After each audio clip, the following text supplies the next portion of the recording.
Doctor APJ Abdul Kalam பிறந்த நாளை முன்னிட்டு புதுவை கரிக்கலாம்பாக்கத்தில் 50% தள்ளுபடி விலை உணவகத்தை அமைச்சர் கந்தசாமி துவக்கி வைத்தார். புதுவை கரிக்கலாம்பாக்கத்தில் ஏபிஜே அப்துல் கலாம் பிறந்த நாளை முன்னிட்டு சூர்யா உணவக பெயர் பலகையை அமைச்சர் கந்தசாமி திறந்து வைத்தார்.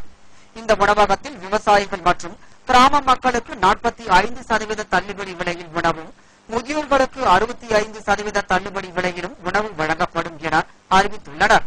இன்னும் சில தினங்களில் எல்லா இடங்களிலும் இதே மாதிரியான உணவக கிளைகள் திறக்கப்பட உள்ளன. இவ்விழாவில் ஏபிஜே அறக்கட்டளையினரும் மற்றும் பொதுமக்களும் கலந்து கொண்டனர்.